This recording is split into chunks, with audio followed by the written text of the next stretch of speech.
படம் எப்படி இருக்கு?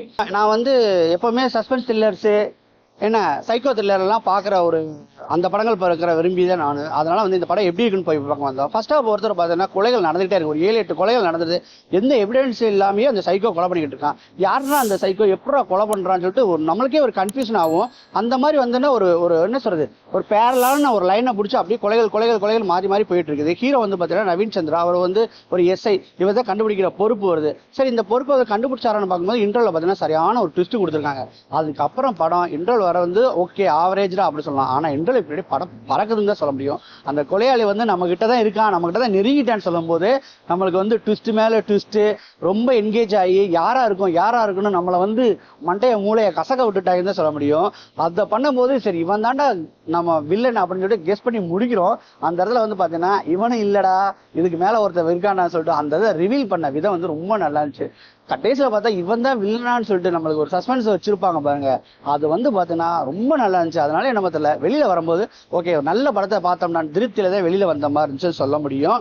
இதை வந்து அவங்க நல்லாவே பண்ணியிருக்காங்க. ஒரு படத்துக்கு சைக்கோ த்ரில்லர் படத்துக்கு வந்து பார்த்தீங்கன்னா சைக்கோவான ரீசன் இருக்கியா, ஒரு மனுஷன் எந்த இடத்துல சைக்கோவானானோ அந்த ரீசன் வந்து பயங்கர ஸ்ட்ராங்கா எந்த இடத்துல சொல்றானோ அப்பதான் அந்த படம் ஜெயிக்கும். நம்ம ராட்சசன் படத்தை எடுத்துக்கலாம். அந்த சைக்கோவானதுக்குள்ள ரீசன் வந்து பயங்கர ஸ்ட்ராங்கா இருந்தனால அந்த படம் வந்து ஓஹோன்னு ஓடிச்சு. இந்தியா ஃபுல்லா அனல் பறந்துச்சு சொல்லலாம். அந்த மாதிரி இந்த படத்தையும் சொல்லிக்கலாம். உண்மையிலே சொல்றேன், ஒரு டிஃப்ரெண்டான அந்த 11ங்கிறத ரெண்டையும் வந்து மிங்கிள் பண்ணி ஒரு ரீசன் சொல்லியிருக்காங்க.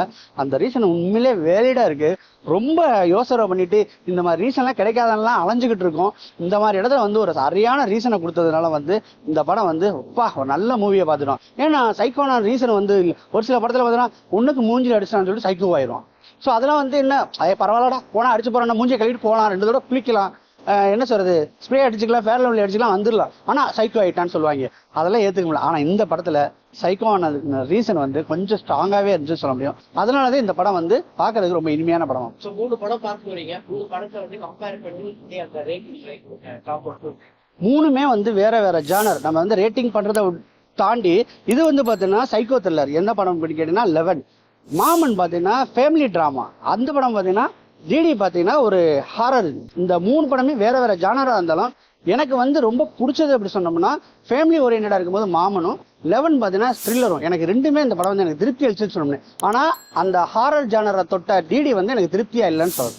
இந்த வீடியோ பிடிச்சிருந்துச்சுன்னா லைக் பண்ணுங்க, ஷேர் பண்ணுங்க, கமெண்ட் பண்ணுங்க. ரஃபி தியேட்டரை மறக்காம சப்ஸ்கிரைப் பண்ணிருங்க, பெல் பட்டனை கிளிக் பண்ணிருங்க.